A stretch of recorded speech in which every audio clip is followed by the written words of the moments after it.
SOMPA FM, Emakatiapa,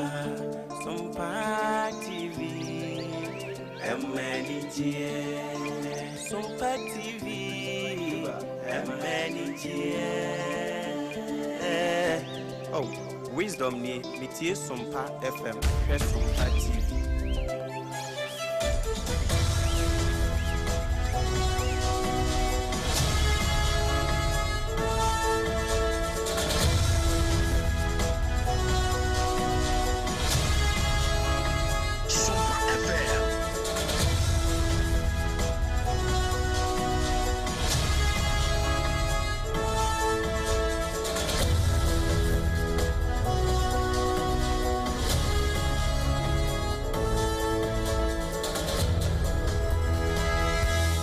Edem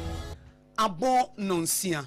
Nana KJC Company Limited and upon nonsia kasi bobre naso every SOMPA 106.5 FM Accra ma akatuapa na kasi bo every SOMPA 106.5 FM Accra no and am your headquarters e wokumase e SOMPA 93.1 FM Ayiko 100.9 FM e wokumase Adam Fopo Radio e wo Paris France Takwa SOMPA 101.1 Techiman SOMPA 106.1 Sunyane SOMPA 98.9 Enkranza mense wonom e SOMPA 90.7 Mankasi Aya Kingdom 106.1 FM. Decoder so baby radio one aya SOMPA FM live. Your Facebook page in the brahone follow ye ne like if you say and some of day esum one in the pictures in the videos in so eka ho na ma story no what ye ye e hono over Facebook ya na the Accra no aka ho aya SOMPA 106.5 FM Accra. SOMPA 106.5 FM Accra. Your YouTube page no aya SOMPA FM live. Your website aya www.sompaonline.com. Kanesh Urban Radio ewo Kaneshi Market wo mo apetim ena Doma FM Doma Hinkro and also 100.7 FM wo mo so efa sanso na SOMPA TV so wo mo so efa Nana KJC Company Limited ko ba simpri mu be maba ka wo sebra na adansie ho ne man so wo benya ye de hyase ko awieye Leicester Ghana Limited e de Yas toothpaste ene ne brush abadwaso a ano perfect chu sin watimi asere e wa kokodrum na wo sen ayefe tonti na 74 meshe T74 eno ye fa immune booster papa pai timi etu yare ahodo ase immune system no jana nanso just hot kinki se dokro no eye hot eno ena wunya bi ebebo midimafo herbal center Dr. Tamoda so sebra what the time ebeto yare no so ensemo ye de esomo ene anopa didi makotene no ebini anopa yare hosem ya free ba kwai eba ne se mama Florence Mensa 65 years edan bu akuno a akoya yare hosem fa ECOWAS Council of the Wise we ECOWAS anasa bibi matoye enkabo mu company fo nyansafo wo mu ehia e wo Ghana ha no mu hia ye no wo masemo mu di tu dwa ne sese so wo mu hye na wo haw bi e wo ho no wo mu sia no kwan osofo be de kira hwe nwo sia sam so nyafo Dr. Clement Park se amanfo Dr. bi de da wo so a wo mu abuse no ye hwe yie pa Enwechi Ministry of Fisheries omosha afari for dwumadie so se wo mo de niema egugu akwamu se be obetimi di tumi krata ama wo mo koposo ama wo dwumadie etumpom ye ba kwansa foforo mu na honorable ABOAGYE napo wono so na de atodwa no wa kire se ne Middle East ho entokwa ahyase a eguso koso no oman ni nyina nka ehomom ne emfa bombelete Osanyini Alexander Afenyoma Ken wono enedom kuma wo mahebedwem wo ye omoba no dani wosanso ye mahebedwani wo futu abatom pesa so wo de nsem bia todwa se TVET ne betimi aboa ama unemployment rate ekire se nipa bebre ne adwuma ye wo Ghana ha no yetimi asia no kwan ye bakwa amano ne na ye bo Middle East so ya me ofa Donald Trump America mampani wono so akeka na ho wakasa na nsem ode atodwa de echenkuri Ensempi ka wenum ho ne de so mo sakase bo fi SOMPA 106.5 FM Accra wo betimi so ahwe e wo SOMPA TV so ye ne de kase boyi esom wono pai eyeme die nyame ehira no AKOSUA ABOAGYE wo betimi afrem AKOSUA nhira me ne medoba enhira ba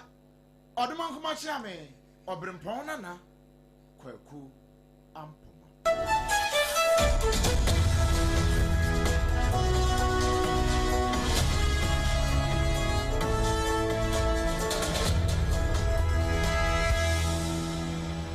afei yenshansem na se emfa emaw na yeshase a na yeshase a de afiri asante bekwai na eno eya awra hosam kase pa ya ba wa beidu atotori ade amane yen won kran ha ne se maami a ye friend se Florence Mensa ya wonya mfinhia no aduosia enum 65 years ja wanampo nyansa ne woyade wano anam ya akoto na de akura ese ne polythene bag mu a wode bank kakra ana edan bi amanfo agasi ho be se mfie manim do edan ni si wa wadu dan ne ho pe dan ne de gogoro ama edan na dwuri e de agu maame e friend say Florence Mensan so a wonsom ade du be kwai aban ya asabia no maame ato aya anom e wonsie do eno ena ne ba ya friend say Elder Eric obomodi ane ba obedu bonko no chesampa asa no de no kura pa nanso na ayawra hosam a wo mu nyina adwene ho a wo nte ase ne santi wo mu totɔ de asre mansin ne aban sɛ adan a ayɛ dan moto e wo be kwai empatam ho no wo mu ntwe woni be the woman Emra, the original minister Shia, a meeting Kakao Jacob, the buyer, and the Yajumoberry. The Lucran, I'm in TDS in Tijuana, Napoku friend, that what is the city SEO, I'm putting a bank book into my fast school fee, in coffee and Quenes, my meaning about Nadan a book. I transferred my quarter meters at your mother's water, but on the neck on my Emra, and into the municipal hospital, as a doctor's in the area, where Jimmy and the Saturday, we aye Eric no one na maame Florence Mensa ne ba and watch mu say we kura nya dan nankasa de otimi say abudida na wo no a e kata dan ne ho no maame ni twam wo ne ho na wo ne dwiri ya akunu ya ye Meka wo say ekwo ba simpri mu be maba anopa no nsia kase bo na wutie fi sompa 106.5 FM akra na ye to so no ECOWAS Council of the Wise eno ye bibrema to ye hankabo mu kuwa bedwafo a wo mu eye nyansafo na wo mu de wo mu nyansa ba ekwan ye befa so a ebibrem ha atoye ha begina ne naso na wo mahia e won kran ha e de atodwa se wo mu dwumadi awodo wo pese wo mu ye nyina ne se wo pese wo mu hwe de fa na regional challenges na se bibrema to ye ha no West Africa ha no o ha woni abinidie be ne nemu ne de ne beye e de afa ho eto asese banche na Commissioner for Political Affairs, Peace and Security Ambassador Dr. Abdul Fattah Musa na wakasa wase no wechem se council no wadwuma so ne adwumaden a esese wo mutimi yese de beye a ebibrema to ye be fo mutuma pa efra na de de kan asomdue ene pepeye de fe ne peace and stability no ye hia e wo West Africa ha e se ye ntimi ntina ade chia wo ye matuo so ade chia ye kumma ade chia ye kunkoda ade chia da bia bibi na ye basa saka ne uroye ene esie ye mpenesa eti Dr. Musa kasa no se wo bo Ghana baso fi se bibrema to ye ha de ama ye twa ye ho ahia bi ti se Burkina Faso Cote d'Ivoire Togo ene ade tore bia ntokwa basa no ebi nsi ha Ghana for ye di ye hu nipa na se de esi ahye wo hye se de Ghana ye to aba aban dada we ba na we kɔ eti ama aman kro mo twe ye hu ahye mo se na Ghana ha na de na wo ha ye nte se Ghana to aba mo obi akyese kan akotwitwa nkrofo amase esi bia ethnic violence bi ekoso na no se esese aman ni nyina asua no musunya adesua papa bi edifrim men and men who have excelled in their areas of activities and then who can share their experience with the coming generations and also use their diplomatic skills to resolve tensions before they turn into violence. This is the role of the Council of the Wise, which is a very important organ of ECOWAS. But over the years, they have done a lot in terms of settling election-related disputes, communal. Eni ayeti ye eye wopanyina wono na ehye asomdue bambo ho nsem se ebegina enna ewa bibrema to ye ha ya Ambassador Dr. Abdul Fattah Musa wono ene kasa ya wo kyerem se eno ho adwumanti no mo bepie Ghana ye nsentro ni oponcheche kubema de ebesom ye wo free open no asan na ne kyerem amra se odwafie san so na ya honorable MP for Sompa na na oponcheche ku asam na mekan ne wokoye no na onimnyamfo John Abdullahi Jinapo wono na wogina mrahye bedwamu a wo kasa na wogusu a wo kasa we Samuel Abdullahi Jinapo a da mango mrahye bedwani no wono na aye kasa wo kire se tension amma ne homene so e wa Middle East mfafra mu ho no se wa man no yantimi ankekan ho mu a be hadwene pa no nam so nti sane petro ekosoro na wayire yi ne buo kosoro no akra de ba ye se yanhwe yi kan ko be se $150 per barrel sanhwe yi a e de ha pa e na bebre wa man no ni titru pa na wa man Ghana e na bio sane ya nura mpo ene na nansa fuwa margin yi epeja ya e wa man Ghana mu a ayi adroba fo bi mpo hwa so mbetimi atomu a Ghana fo bi kura so amnu mo nya adwuni ene na Samuel Abdullahi Jinapo ka kire cabinet fo se enimanimu ya wo munye emergency cabinet meeting na wo mpa ba enhwe no will be jeopardized. And so for this drop, which is the The Global Mining Attractiveness Index ranking is a reputable international ranking agency which deals with investment attractiveness, conducive investment climate of countries. And Ghana is drawn by 7 points. The reasons are not far-fetched. You know, the extractive industry, as in mining, petrochemical industry and all of that, is capital intensive and it's risky. And so you have a situation where you can sink in, for example, no kama edeman we Samuel Abdullah Jinapo eda sameno no na wo cheche machira ban say we hunti wonya emergency meeting cabinet no na yempa ban hwe nsem ya no me kan say eko ba simpri mu be maba no pa no nsia kase ba medima fo heba sentence so ejine tata Leicester Ghana Limited ya stood place in the brush and so ejina baba just hot kinkin so edi dokru wholesale 3 Ghana cedis per ema wo na tonti na 70 formation so e boost your immune system no ene ye de somo anopai na ye drum ma shebedwam biem osangene Alexander Afenyomaken edom kuma wo ma shebedwam ono ne wo mo ba no dani afutu ade hye wo no na si wo ma na mu wo ma shebedwam esom wo mo wo se Ghana emebuna eni adwuma ye ne se ye pasam no pomasi bra ye woni ma bebre betimi aye betimi aboam ye to ase de ye friend technical and vocational education and training TVET no esase ye disie ne so pa na ye hye wo mafo no mu ma eni ma bi wo mu hia no ye ma wo nsa to so no matimi asom ye ama Ghana afa na ntoma pefra na wo kasa wo ma shebedwam no se Ghana maburu dodo no a de ye friend technical training ne bebre no lake eti wonam ho wo nimdie wo ditim nenso nsa no de hwi ni ho ena nadwene no so so betimi de akeka ne ma sie ni no enu ne ho nti se TVET no ya ma na nkoye sesebio wo ye exams wentwa ene ye de ma wo ne mom no obia timi ko bi he emfa wo se wunya wo betimi akwa ye TVET de beboa sense wo mo etere bi wo manya no wo mo na dwin so mo ye TVET ya yi vocational training. There's nothing wrong with calling it engineering institution. Mr. Speaker,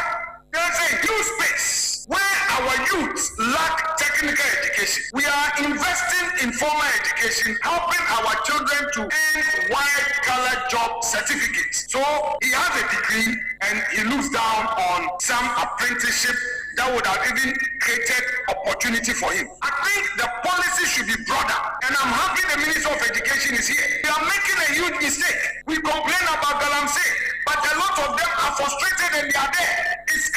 Enti de bia ye kan Galamsey asem nanso nye wo mo emebru no nipa wote ase a se esese wudware esese wudidi esese wutimi ko esese wo sha atade nti nipa no ho kire no enti na bamu obu enti se Galamsey na akonya wo aso de ne ho akwakohyem efizi anya bia no de ekomogia ne me enti de ekomogia ne me de a ene omuso de omu behyem na no achi no de afutuo wei ema ese wo besre pa se ankronkro dwumadie bi no ye nhye wo mafunu mu mafi so wo nso timi fa nipa adwuma pa fi se aban nipa ba ko ne nsentimi nkata nyame ani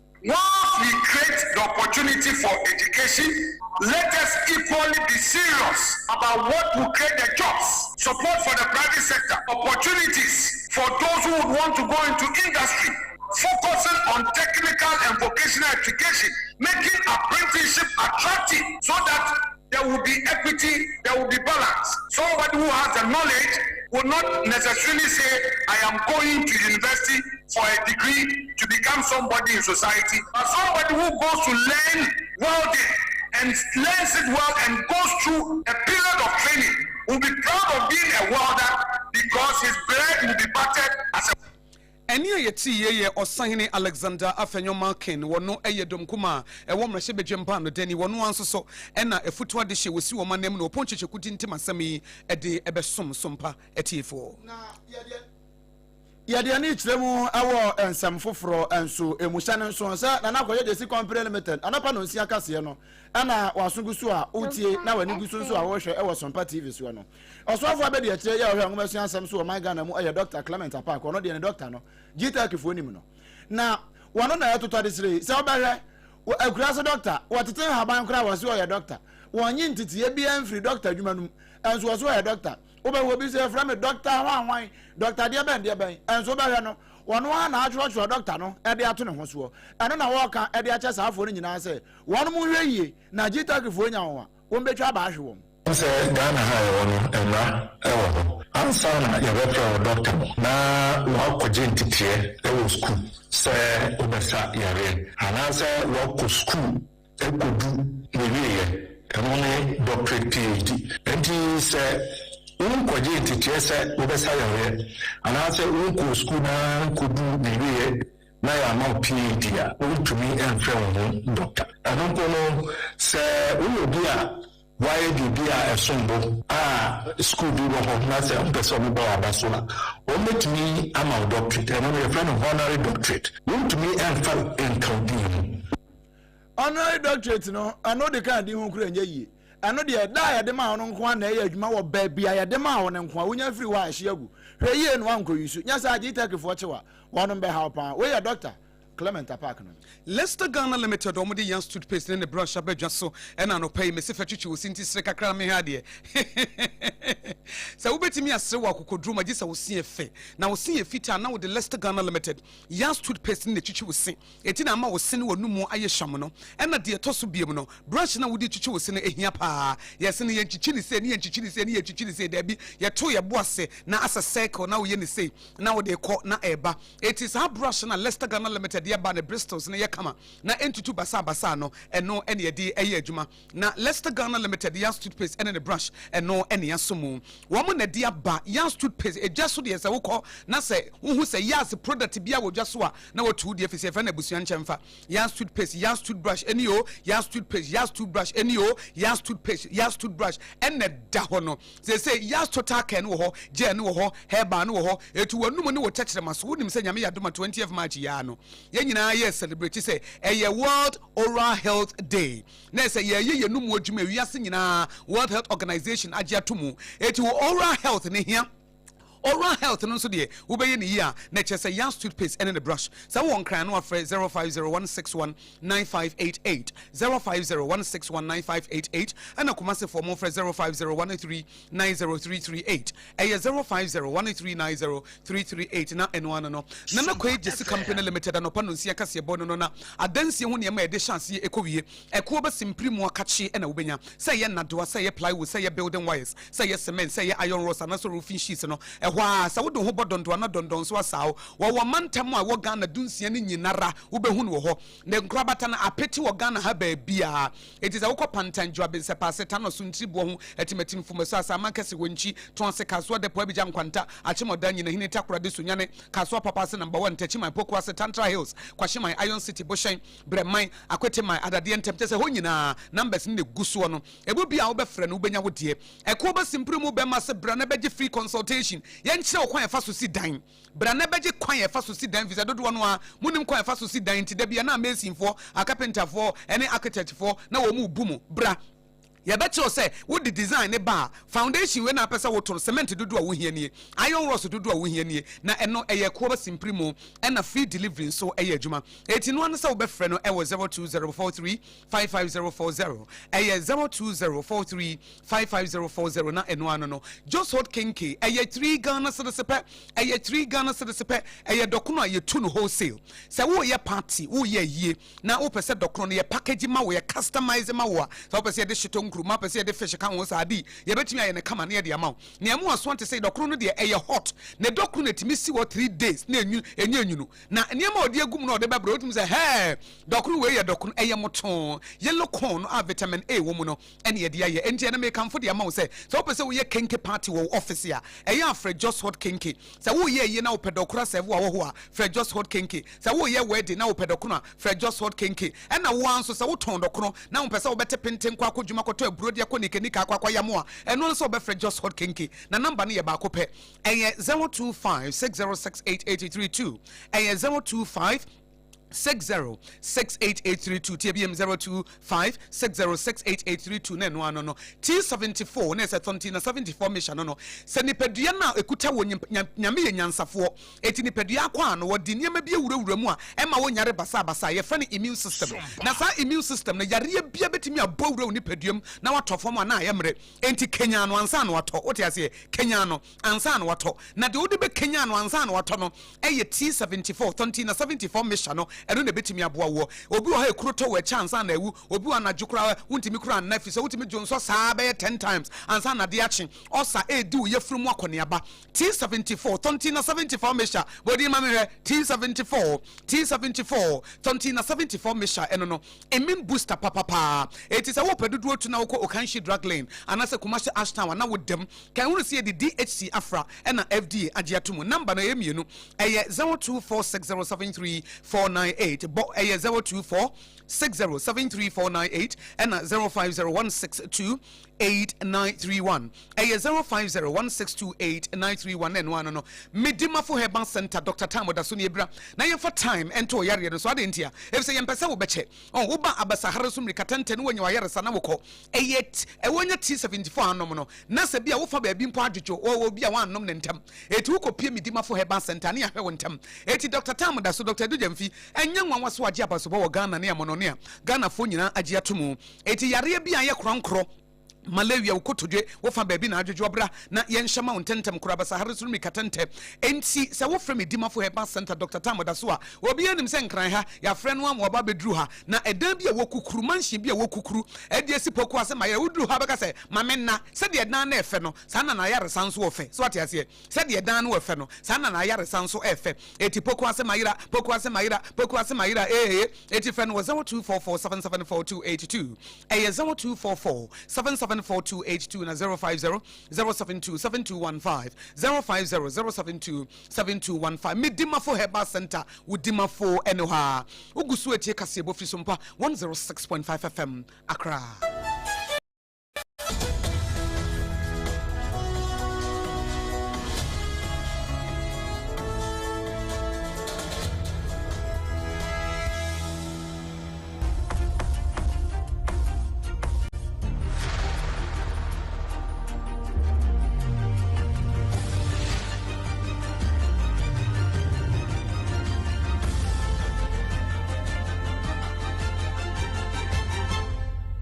TV Emma Aketuapa. No kwasem Emma Aketuapa. Ya densam no to so Ghana hadie ya. Na oswafo ya hwe nsuansua ene emunam ye aso e wo man Ghana mu.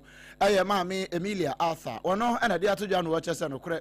Wono mu a de hyema ekopo. Ede koko nsuo so koyi nam ede bre oman no maye nyina ye nya so mfaso e wo man Ghana mu no. Wamo ede license to mikrata ebe masa aka no ni nyina na wamo de to mikrata de abobo ho eno nti wo kwa ne ho se o license number say sane asankafo wamo license no na omo de ebobo mo ka no ho bonze be na DVL fo ammo to mikrata wamo de ye adwuma kakra saa no wamo bi ba be ko hyema ne ho na okopie aya mrase bedwam wono ko no ti no a no committee of assurance no eno no okopie animu a what is say we say etodwa. I'd like to use this means to assure our fishermen and the general public that a lot of work is going on around this piracy issue. That as Mr. Chair, you know, some border on national security issues, so can't be said in public. But just to assure people that a lot is happening, that to protect our fishermen so that they can go to sea and come back safely. So one of the things we are doing in the sector, for example, is to license canoes. The law enjoins us to license all fishing fleet. We have done that successfully for industrial and semi-industrial. It's never been able to be done for artisanal, but we are going to start that process with them. But we are also going to be working to put transponders on their vessels so we know where they are at sea. And sir, yadi we nyina bobo ho no se be ya ebe hu ne hu se wokopo kra no ma ya yebe hunu ba bia wo ne atimi apa na kira kwan we ye maame Emilia Arthur wono na ekasa ya fe ye ntwabo sompo ye wopusu die ye mfa po ne so a na ye nkonkopie mu ewo amonone America mampani ya me wafa Donald Trump wono na ekasa we kire se na no wo wa no te se papa wono ye top official edema ne counter terrorism womo a womo hwe abonefo sem no matu ase kra no wono resign no se wanye wakwawe no kwahwe ni reasons ya so dey resign na say womo kwato say Iran for so no enya ne kwan so no na Iran for no womo nsha da nye threat emfa ma America man no say we nipa say net man mu a waya man bofo pa say obi hunu say wi ase nyina obi hunu say Iran womo ye akosi amanfo ya won be ko ahye usesi a na wono Joe Kent ya wono ye director national counter terrorism center on ne da no no betra ka se we say wo mo nye threat ya wa we say ya wonko na we nyina ye nso na ho say amaman a wo mo ye threat edema America ene wiase nyina no wo mbe yiwom nyina ifuo na emum wo no na nya adwene no o say nipa kro no twon ho enu nti so atwene ho a enya ne nwanwampo Kasiebo no wasi na ensema yede esomo anopai de dimakotini bi ene se ECOWAS Council of the Wise eye bibrema toye ha abejafo nyansafo mo dwentwere bibrema toye mpumtuo wo makasa chem se ye wonema bebre ekoso ha wo mpese wo de wo nan sifom e ma asomdwe mapaye adwumanti ambassador Dr. Abdul Fattah Musa wabo amane se wo mo behye na wo ma behye wo Ghana ha yi wo mo de niema sisiye na ma bibie atoye ha empumtuo efren monyemu akwani monyemu bibrema toye no Ghana ka ho eno Samuel Abdullahi Jinapo ka kira ban say enimanimu ya Middle East ntokwa no ama say Petro bu akosoro wono nko emergency meeting cabinet of no na wo mpa ban hwe no Edom kuma Roma Shebejim Band Denny one once in a Gina Futua this year and name Ayo Sahine Alexander Afenyomakin was it TV to Jumediano as I see it to me Pejamu ye perfect and Mebunua woman in San Juma Ghana and a Dawson 18 a woman near Jumayano at Buso Bibrino. Joe can't say Jumano Intiminia National Counter Terrorism Center Dietano was it one to me you no of us were all qua wonko never want to try ampia and on some if America yeah the brew. Kasiebon was seen a SOMPA 106.5 FM Accra no SOMPA TV so Samson a headquarters e wokumase e SOMPA 93.1 FM Kumase Yiko 100.9 e wokumase Adam Fopa Radio e wo Paris France Takwa SOMPA e 101.1 Techimai SOMPA e 106.1 FM Sunyane e SOMPA 98.9 en Kwanza Menso no me SOMPA 90.7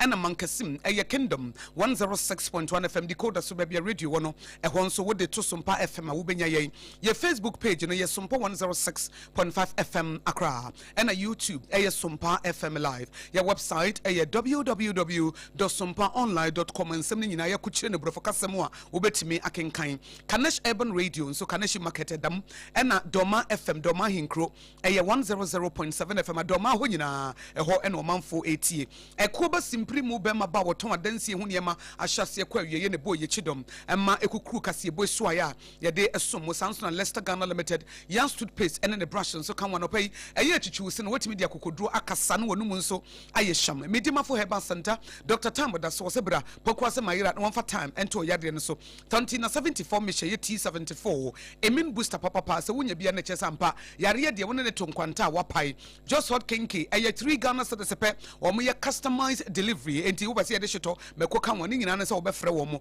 na dokuno a eye wholesale dokuno no na wonso wanya wodie na bibia akoyie ye ne ye de kasebo yi esom wano pai eye me die nyame ehira no wodumeni wonye yie akosua ago aboagye wobetimi afrem yakosua nhira mene medoba enhira na so meso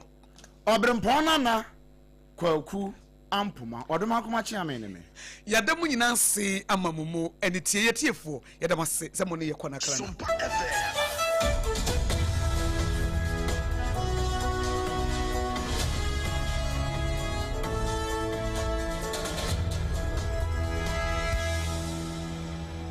Munde dinam se menya foreign call. Hello